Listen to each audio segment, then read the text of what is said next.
With that, we're into this game 2 of a best of 2. It's not a 2-game set. I call it best of 2. I'm wrong.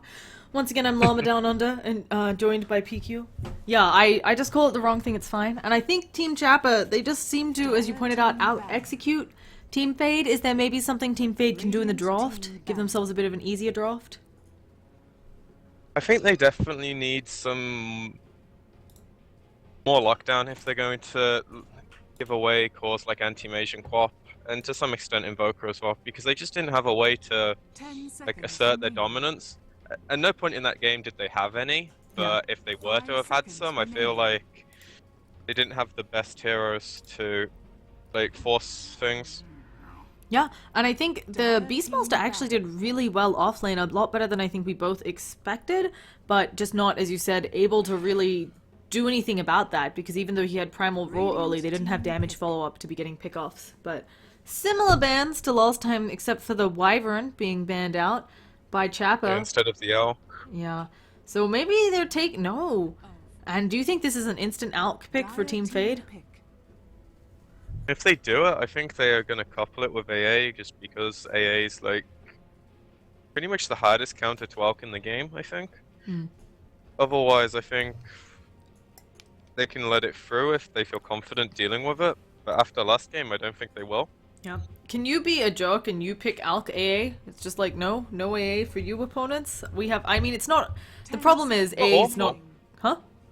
It's not awful to have them both on the same team, but if you want one hero, then you kind of need the AA to not fuck your other one over. Yeah. When the opposing team pick it. It feels like AA as well, he brings a lot to some lanes, but he needs a good setup for Cold Feet, and also needs... I feel like the Chilling Touch can do a lot of work, but it can also do basically nothing if you're melees, so... It's a tough call. Yeah, the hero's really strong when you're looking to, deal with aggressive dual lanes, or even tri-lanes, because Chilling Touch is just a lane-winning spell if you can get something off it. At the same time, he's bad if that doesn't work out. So I still think he's a really risky pick, even though a lot of teams, especially in the NA scene, have been prioritizing him first pick. I think he's a really exploitable hero. I think it's just because the other teams like to pick carries that don't play well against AA. Yeah. So Undying instead, though, we saw he did a lot of work last game, even without the Tombstone. He did a huge amount of work with just early Decay and Soul Rip. I mean, it doesn't feel like Quap is an easy target to lock down, but overall, Decay seems to help in lane, and it should bring Harass to the safe lane farmer, especially with a Tusk. I feel like they might have the same problem as last game, though, if they fall into the trap of trying to... I don't really know how to put it, because they did have, ways of catching, but they just didn't have the ability to secure their lanes to the point where they could get the farm they needed to catch out the opposing team. But if they have Undying Tusk as an offlane, which can put a lot of pressure, then they can pick their other heroes accordingly. Yeah.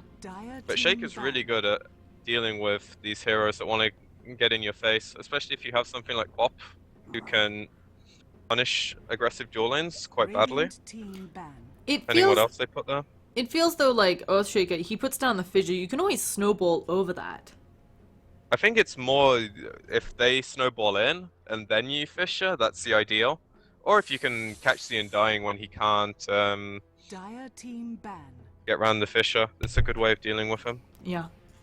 So, and Quap certainly, she can take advantage of fissure positioning and abuse it with her blink and so on. And the Venomonster, okay. I've seen Venomonster dominate. Where do you think he goes to do this? Because I've seen support Veno, I've seen mid Veno. I haven't seen safe... Oh, I think I've seen one safe lane carry Veno. But he's been banned out both of these sets by Chappa. I think he can do all three pretty well. Especially if you pick Elk, he's a very viable support.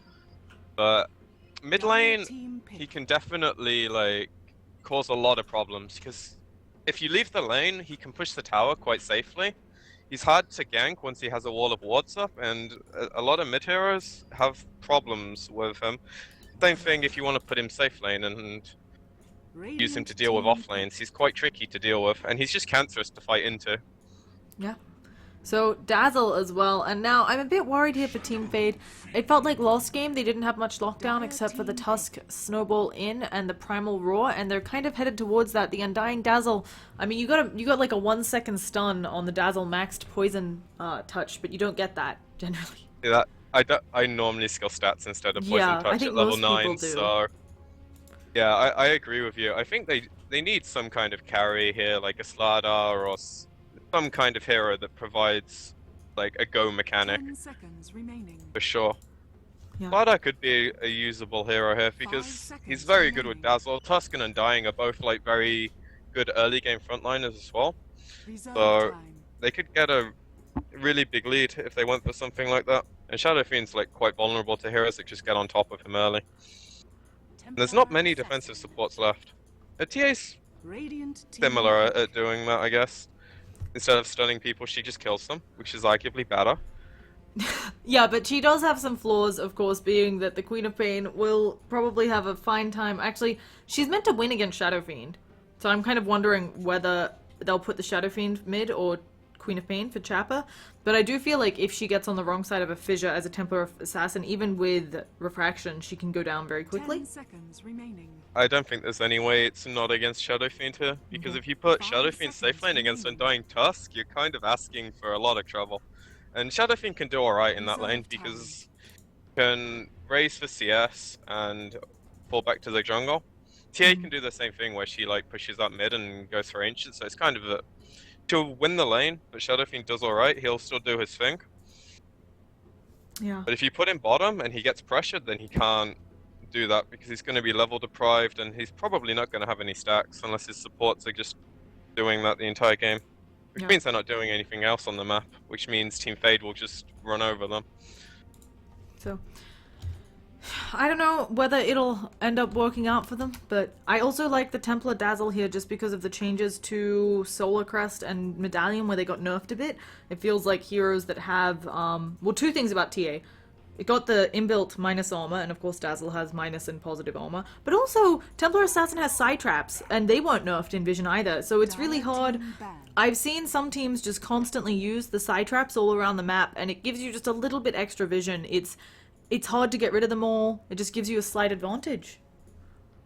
Yeah, unfortunately they don't have the best heroes to take advantage of that. If you 10 like ward seconds the remaining. trap the opposing team's jungle, you only have a Tusk at the 5 moment to seconds remaining. like initiate those fights. But with the gyro being picked up, that means it's going to be an Reserve offlane quap. time. So I think they're going to look to shore up their safe lane with a really strong support here. Maybe something like Rubik could work just to give them more catch. Yeah. I'm not really sure what else they'd go for. They could also just go for something like Lich and try to use the sacrifice to draw the lane back so Gyro can farm under the tower, and then put the Quap and Shaker top to pressure Fade's safe lane. Radiant team I think back. a Shaker paired with the Gyro is a Gyro very team lethal pick. combo if this Shaker is very comfortable with fissuring. It's something where you get a little bit of a block, Gyro unloads a rocket barrage, maybe even two on you, you just can't escape. So, especially early levels, even if it is an Undying Tusk, that's a lot of damage coming out onto those two. So, don't know exactly what the plan for Chappa is, but either of those seem fine. And Quap can offlane.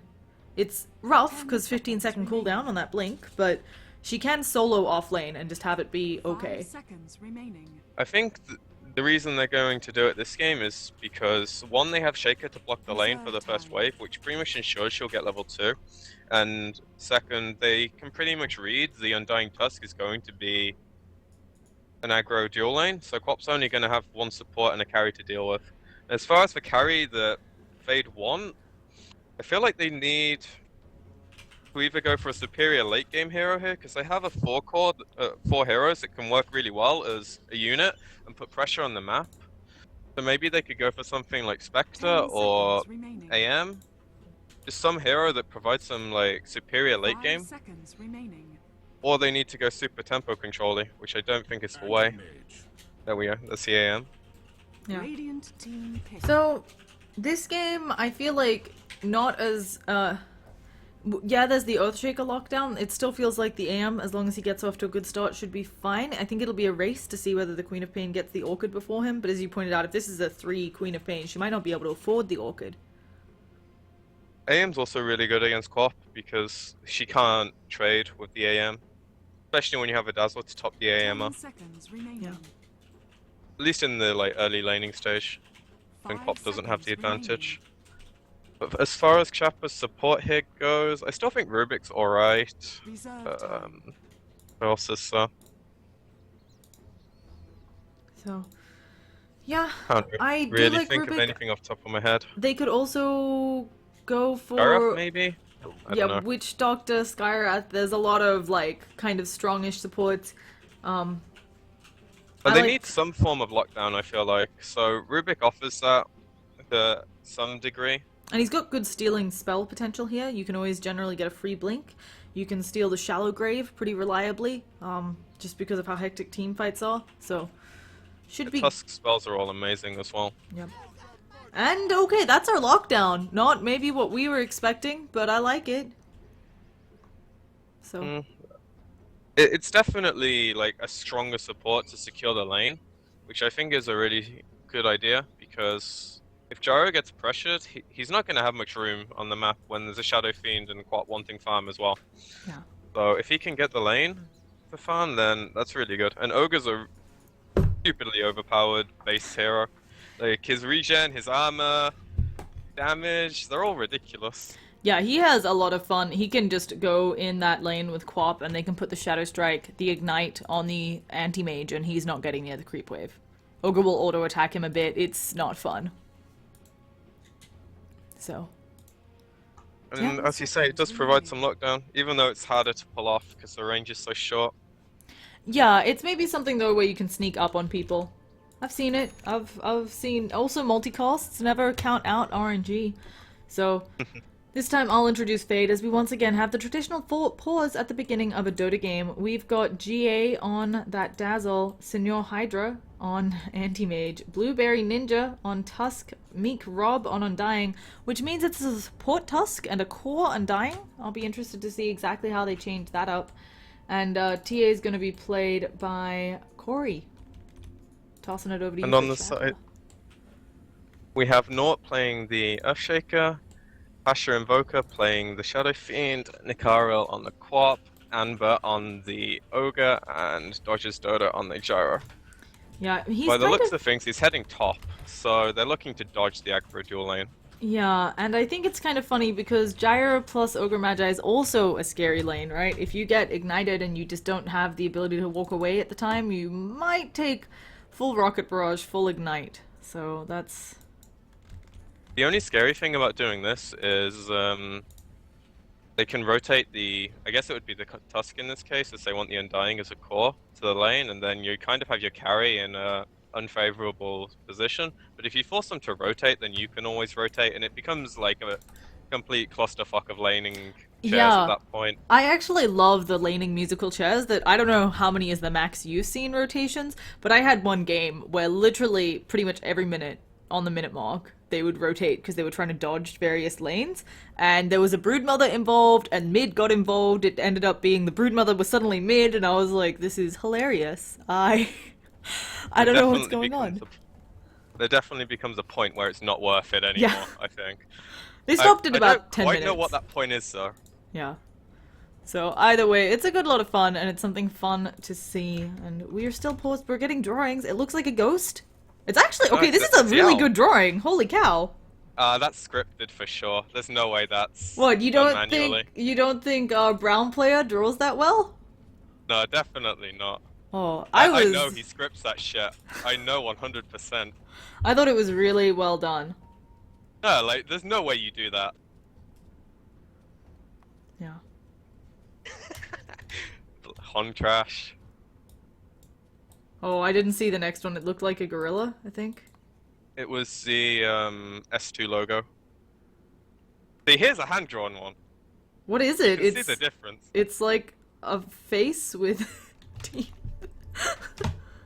There you go. It's the real one. Okay, it's very smooth. Maybe he's just practiced these movements over and over. There is, I think it's scripts or macros that do it. And they're really cool, honestly. I like drawing on the minimap. I used to play noughts and crosses and pauses with my team most of the time. Yeah, I normally play They always noughts and used to crosses. cheat. First one to drop 3 in a line instantly. Yeah. I was still drawing the board. Yeah, it's not uncommon when you play with multiplayer noughts and crosses that people cheat. That looks like okay, we're finally getting into this. We don't have to see. Why would you have scripted drawings on the map though? I don't know. They can be really cool, honestly. I liked the first one, the owl. It looked really cute. So, but That's a really old meme. oh yeah, I think I've seen the owl before. I'm just not hip and dank. Either way, we've got folks finally going out. What do you? So you're a core Undying. I know the Undying Ags upgrade has been talked about a lot. It's when it first came out, it actually had a really bad win rate. It's starting to get better. What do you feel about it? Are you a fan of the Aghanims Undying? I've never played with it, and I've never seen it played, and in theory, it sounds good, but it's not an item you generally get on this hero, because by the time you get an Ags after, like, your Arcane Mech, you're probably already looking like 25 minutes into the game by the time Yeah. you could have that item, and I feel like a Force Staff, a Glimmer Cape, a Vlad's, a Lotus Orb would all benefit your team much more, I've definitely seen so that it's be really the case. awkward. Yeah. And plus, you need to get like multiple hero DKs for it to make it so that they can't kill you in the first place. So they can burst you down before, and then it's just 4k gold wasted on nothing. Very true.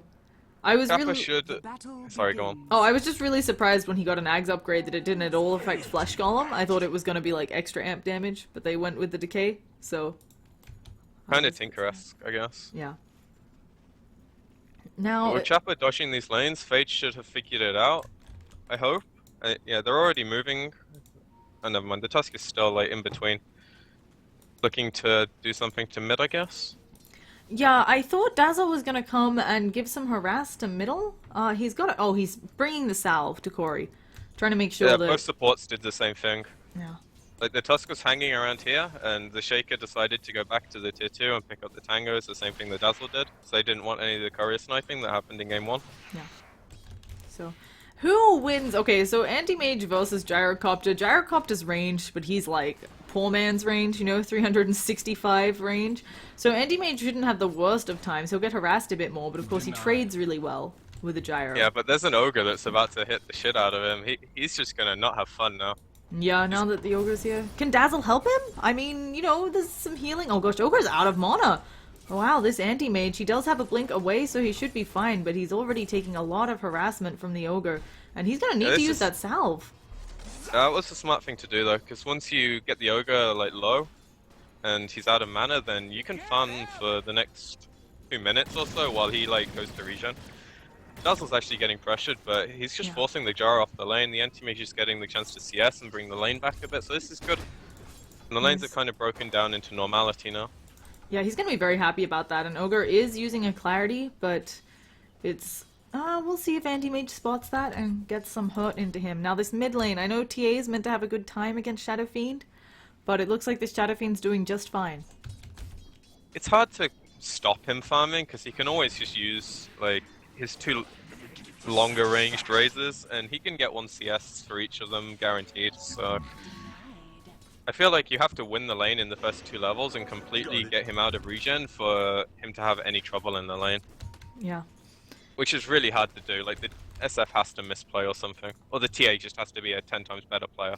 And Tusk was thinking, I think, of ganking middle, but Earthshaker gonna scout it with the illusion, so no hope.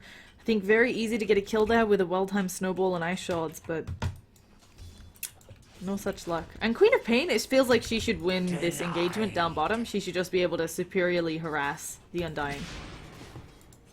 I think it's quite hard for the first few levels, and I think the Tusk was in and around the... He actually goes in mid, but they fish him off, so I think it's fine mid. Anti-Mages are first blood up top, just taking way too much harass. The Gyro gets really low. He does pop to the Dazzle's Poison Touch, but it looks like Dazzle's gonna go down here anyway. He needs to walk it off, and he can't. Orb of Venom too strong on Ogre Magi. Balanced hero, Kappa. Yeah. He's very strong right now. So while they both of the carries died, I think the anti-mage dying first always beneficial for Chappa, and also that the Tusk is Dazzle got actually the kill. going in as well, but I don't think Oh. they're going to get the kill here. Yeah, they're They out missed of the mana shard block. already on Tusk, and look at Ogre Magi. He's just tanking it all up. That's what you Gives get when you have 0 10 Fox. armor.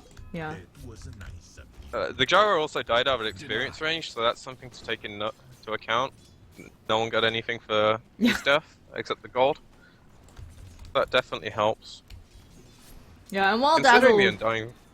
Oh, I'm sorry. Oh, while Dazzle gets gold, it's like, whatever. You're gonna buy boots with that? Like... I don't think he's even gonna get boots. Yeah. Maybe he is actually, he just CS'd with the healing wave. Yeah, he needs levels, like... Putting that 1 point in queue, like, you think it's a good idea at the time, but I guarantee you regret it for the next 5-10 minutes of the game, every Yeah. time. Vic is actually gonna get gone on here by the Tusk and the TA, fighting for the rune. Snowball goes in, he misses the shard block though and fucks up the kill. That's really unfortunate. Yeah, it's just a little bit on the wrong side. Maybe the fissure also not helping him get that. But now Another Blueberry Tusk Ninja is- might be in trouble. One more auto attack. Can they find him on the high ground? They should have the ignite. It's on cooldown. He needs to dodge, and now they went the wrong way. It's nighttime, but where's the fissure? It could be coming out soon. Can he deny himself to creeps? Yes, yes, yes. Yeah, that's smart play. Oh, and it's Knowing really he- bad for Nort. He wasted the Fishermon and now probably has to go home. He has a clarity, he can probably go stack the hard camp for Shadow Fiend, and then... I would definitely stack this hard camp. There's no way you go back to base before you stack this hard camp. And as you say that, he goes back to base and does not stack the hard cannon. I mean, I don't know, my mid would be screaming at me if I did that before. I'm 100% sure. Yeah, it also seems particularly bad when you have a Shadow Fiend Radiant. It's just something he can do that camp so easily. He really can farm up stacks. I mean, it's already triple, so it's not like they haven't been stacking, but that's just small things. Yeah. Like, it takes him an extra 20 seconds to wait for that. And at least he TP's mid and refills the bottle for Shadow Fiend, which I think is still the stupidest mechanic in this game. So, Ogre Magi has been chasing the Dazzle for like what feels like years, just chasing him. Oh, Dazzle, do a heal bomb, but no, can't get in range, and Ogre Magi just walks away. He took like 4 tower shots there, Ogre Magi, and just didn't care. And he now has the creep wave, and again, doesn't care.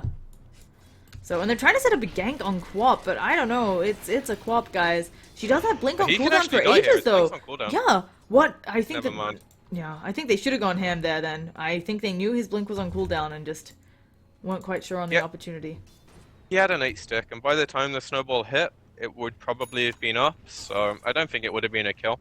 But you could definitely have forced him to base at least by doing that. Yeah, and always a win to get some more farm. You know, as we mentioned, the early mech, it's so valuable. It just means your team can take these engagements, go a bit more deeper, a bit more dangerous. And Tusk, he has been spotted out, but he also knows where the stack is, and Anti-Mage, again, taking a lot of damage on top. He's just gonna get wrapped around on Ogre Magi, use the stun. There's the Ignite. Anti-Mage does have a Blink over, but he may tick down to Ignite. Looks like he should be fine, but if they catch him, he's very dead, and he needs backup. 3 more seconds till he can blink. So. Gotta get out SF of took the pain. stack out as well. Yeah. Fortunately, the Tusk was sitting like here the entire time waiting instead of going wrapping around here and taking the XP, and he could have sharded to take all the big CS as well, which is Yeah. a really big misplay, I feel like. He knew he was taking the stack for sure, otherwise he wouldn't have been there. I think he maybe wasn't 100% sure on the timing and just went around too late. But as you said, these little things, leeching the experience, taking some of the creeps away from Pasha Invoker. I mean, I think he has treads coming to him now. Yeah, he's got treads in his refilled bottle coming out. He's getting bigger and bigger. And Quap as well looking for treads. I don't know what she goes first in this off lane, safe lane Quap thing. I think you just go for the Ags. He actually goes in on the Undying here.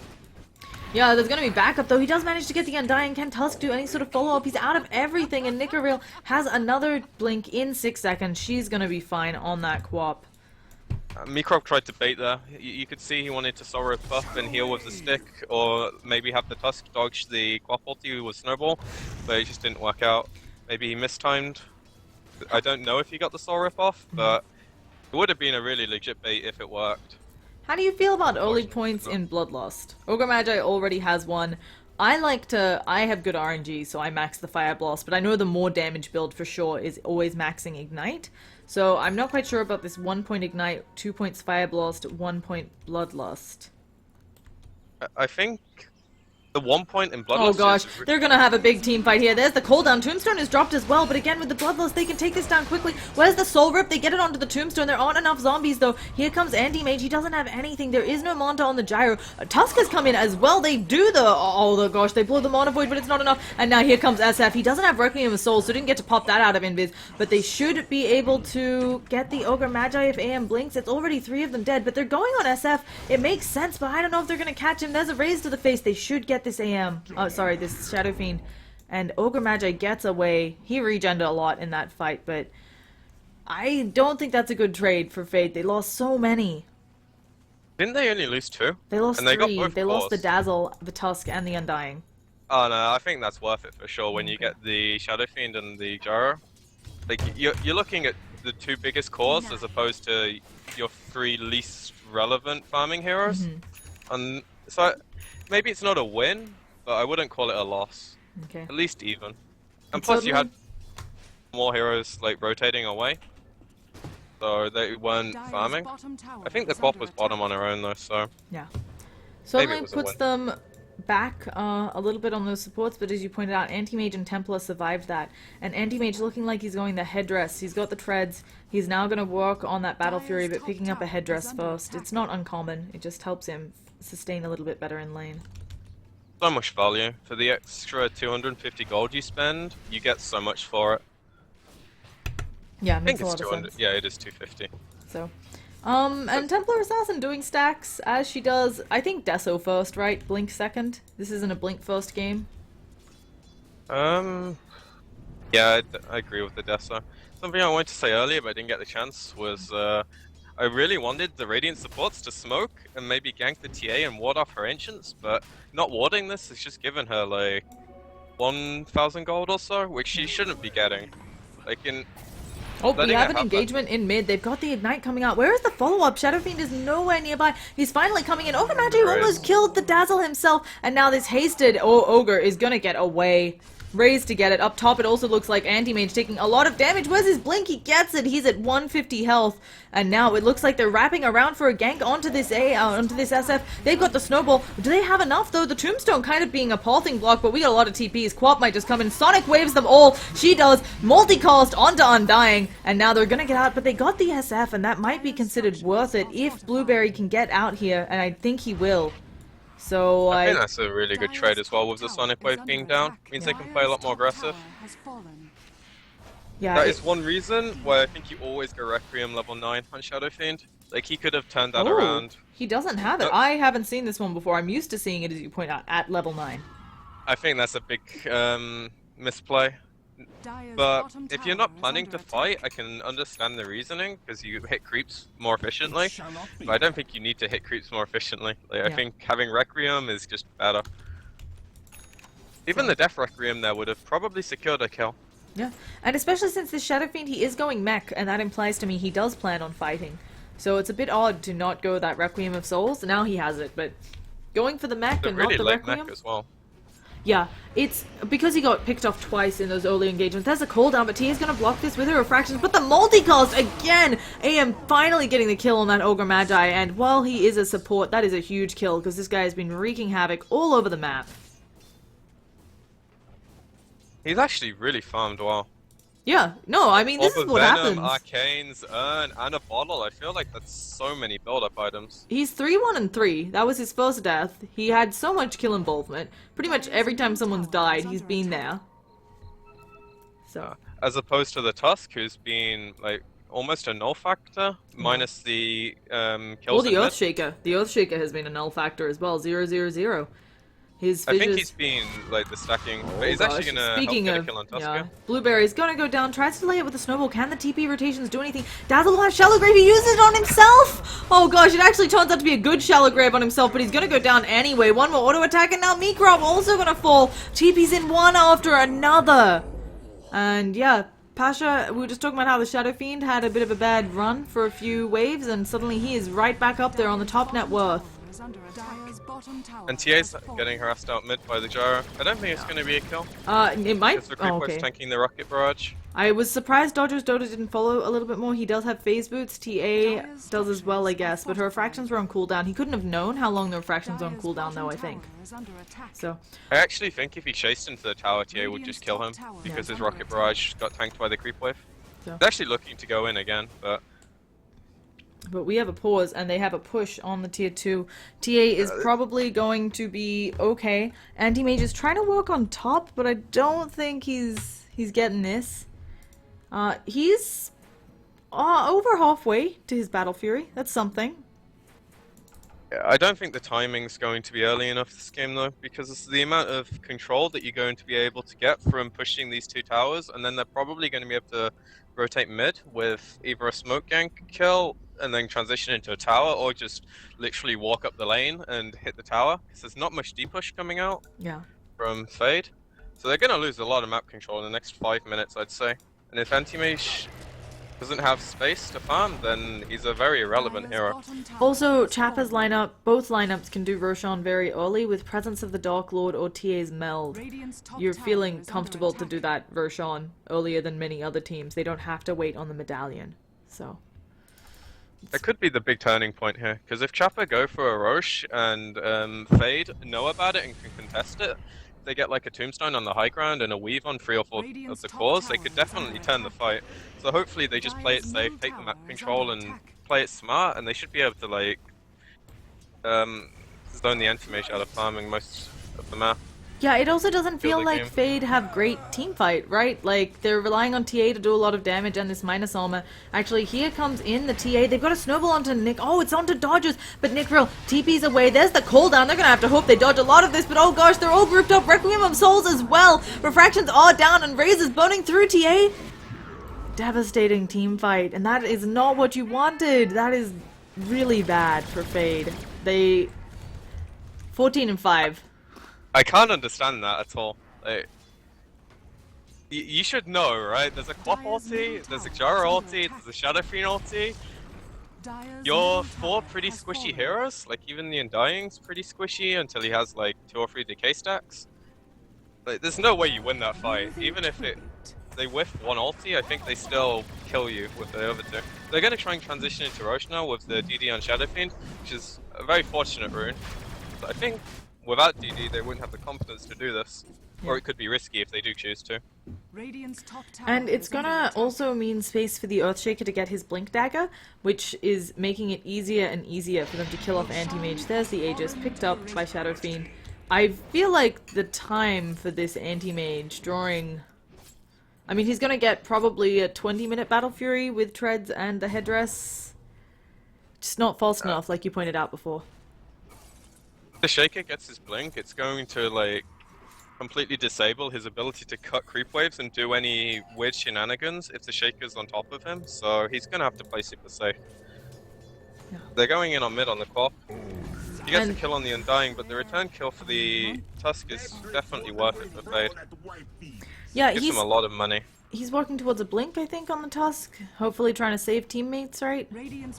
That's 700 gold for the Quap kill, that's an insane amount. Yeah. So, should be closer. Sanj and Yasha almost done on the Shadow Fiend. Gonna bring that out probably as the Aegis expires, or maybe to switch out the Aquila. We do have some other item pickups. I know Queen of Pain's been working on that Aghanim. She's almost, she needs another 1,000 gold, but pretty close. And Ogre Magi has a Blink Dagger, so we're worried about this initiation. Well, Ogre Magi, he can just jump out here and give it a go. We'll be seeing it probably, yeah, there we go. Very dead Dazzle, not much you can do there. So. Yeah, that's really important that the Ogre gets his blink. Now it literally means they can run and do whatever they want. Yeah. It's even more effective than the Earthshaker, I guess, because his stun is easier to follow up. So if you're a Hit super... multis. You're a super farmed Ogre Magi, right? Like, what do you build? I like the Blink. Ags kind of feels a bit gimmicky. Oh, and they're actually just going for the bottom push. They know that they have an SF who's gonna have a hard time dying here because of the Aegis. I like this play from Chappa. Just no chance. Blink forwards. She gets the multicast. There's this fissure to follow it up. This is just a very dead Mikrob. Didn't get to do anything. And now Pasha Invoker tanking the tower, auto-attacking it down. Ice Shards are going to stop that urn charge at the very least. But he has a mech. And not I feeling... think that was just... Really, Oh my they gosh, the blink forwards onto Fade. Dazzle is dead. There's gonna be a cooldown. Will it pop off the refractions? They're gone, and this could just be it for Fade. They're taking a lot of damage. There is the invis used. Where is their vision? Oh gosh, they're trying to catch her, but she had refractions, and it's too little too late. This is a Rax. AM is desperately trying to push top wave, but I They don't know. only have buyback on the Tusk as well, so that's the Rax for sure. Yeah.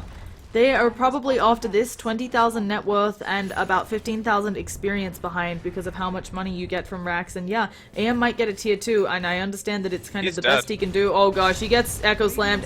They also gonna... Oh. I'm Okay. surprised he didn't blink there. Like, starting with the enchant totem is really ballsy. Queen of Pain honestly. going in deep, almost in their fountain. She gets the dazzle. There is a Warrior's Punch. Can they kill off Nicoril? They'd used the Soul Rip on themselves. I think they meant to use it on her. Although it wouldn't have done That's a much bit to her. PM. I don't think there's any reason for him to be there still. Yeah, just you know, feeling in a dominating position in this game. And we're going to see top lane push down next. That's what they've indicated. Shadow Fiend might casually take mid. Again, we're in another position where it feels like, first of all, over a little under 2 minutes still left on the Aegis. It feels like the only way Fade gets back in this is if Chappa throw. I don't think they can throw unless they literally run 5 heroes into the fountain and feed a rapier. I still think they could win. It's that bad, honestly. And the TA is going to get jumped here. Oh gosh, yep, there's the multicast. Don't even need any help. Snowball in, but you don't want to be there. Trying to get out, but looks like with that Bloodlust, just going to get auto attack down. This SF hits like a truck. 3 more auto attacks would do it. They decide to get rid of the sigil, and now going in for mid-racks, they have all the creeps they need. Blink forwards, gets the multicast, and the last hit on Amber. This Ogre Magi has been out of control this game. They're going to kill off Undying as well. Cooldown does hit. He's slowed. One more auto attack will do it. The flat cannon's coming out. Shallow Grave saves his life. AM's in the back trying to do something. But I don't know whether he can. Gets a multicast on him. Queen of Pain, does she have the Sonic Wave? He blinks away. Middle tower has fallen. And Queen of Pain It actually just feels like doesn't. Fade don't understand what they need to do this game. They're just casually sitting next to towers that are about to be pushed with one hero with no defensive supports ready to react if that's what they want to be doing as a team, or if they want to be like defending a high ground and there's just people getting picked off for no reason. There's just a blatant lack of communication about what needs to happen for these defenses. Yeah, it feels like it might have been, as you said, a bit of miscommunication, maybe a bit of inexperience as playing as a team, or maybe not understanding that Chappa will take advantage of everything you do wrong. For example, those 1x1 TPs in. And 2 racks, I don't think Battle Fury will do it. Multicast Sonic Wave just picks off the Tusk. And now they're going in on the mid heroes. They have razors. They're just killing effigies, because you may as well with Shadow Fiend. Although he has to be careful. His Aegis is going to go down right now. So, Voice the the Aegis charge, has been unfortunately. reclaimed.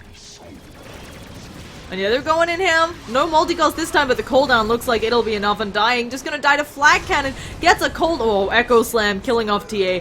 Flag Cannon gonna end up killing off Mikrob, and yeah, that's it. That's our GG. So, once again, thank you for joining me. Sorry the games weren't more even, but sometimes we get one-sided sets. That was enjoyable to watch. I've never seen anyone from this team before, and they played relatively clean. Yeah. They Well, these kind of games, gave I've it to seen them them. on a silver platter, but I've seen them dive fountains before, so this game they played cleanly. Maybe not in some other chances, but either way, I think I'm personally done for the day because I have to go get myself uncolded. Thank you again for joining me, PQ. I'm Llama Down Under. Feel free to give me your feedback, folks watching, on how to get better at casting. But other than that, I think we're done. If you want to say any final words, PQ? oh, thank you for having me, and hopefully we can do some more in the future. Yeah, definitely. It works great for me because I never have people who, for me, this is early morning. I never have co-casters, so it's always good to find someone who's in this time zone. So I will see you next time, and for now, just display the score for 2 minutes and go to some good music.